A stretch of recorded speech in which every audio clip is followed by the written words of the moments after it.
રહ્યા છો i7 news Gujarati. હું છું પાયલ બામભણિયા। જોઈએ આજના મહત્વના સમાચારમાં। કડાણાથી દાહોદમાં આવતું મેઇન લાઇનનું પીવાનું પાણી વેડફાતા સંજેલી તાલુકાના રંગલી ઘાટી પર નળસે જળના ધજાગરા ઉડાડતા જોવા મળ્યું। મળતી માહિતી મુજબ દાહોદ જિલ્લામાં કડાણાથી દાહોદ અને વચ્ચે આવતા ગામોને કડાણા જળાશય યોજના શુદ્ધ પીવાના પાણીની વ્યવસ્થા દૂર કરવા બનાવવામાં આવેલ છે। સંજેલી તાલુકાના રંગલી ઘાટી પર આવતા પાણીનો જે વાલ મૂકવામાં આવ્યો છે ત્યાં વાલ લીકેજ થતા લાખો લીટર પાણીનો બગાડ થતો જોવા મળી રહ્યો છે। તંત્ર ઘોર બેદરકારીમાં અને ઊંઘતું ઝડપાતું જોવા મળી રહ્યું છે।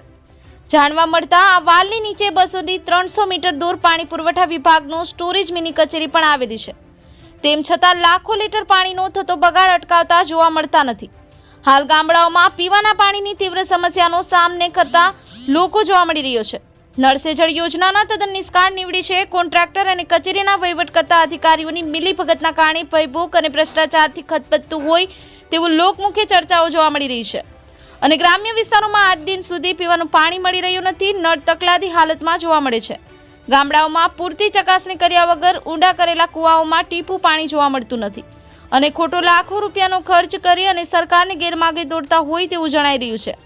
ભ્રષ્ટાચાર આદરેલાનું લોકમુખે ચર્ચાઓએ જોર પકડ્યું છે અને લાખો લીટર પાણી વેડફાઈ રહ્યું હોવાનો એક દાખલો સંજેલી તાલુકાના રંગલી ઘાટી પર જોવા મળી રહ્યો છે।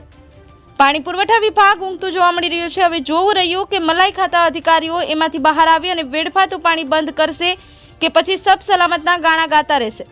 સરકાર દાહોદના આદિવાસીઓનો વિકાસ કરવા માંગે છે પરંતુ આ ભ્રષ્ટાચાર અધિકારીઓ ભાજપ સરકારને બદનામ કરતા હોય તેવું જણાઈ રહ્યું છે।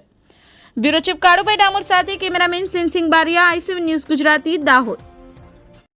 લાઈક કરો, શેર કરો, સબસ્ક્રાઇબ કરો i7 ન્યૂઝ ગુજરાતી।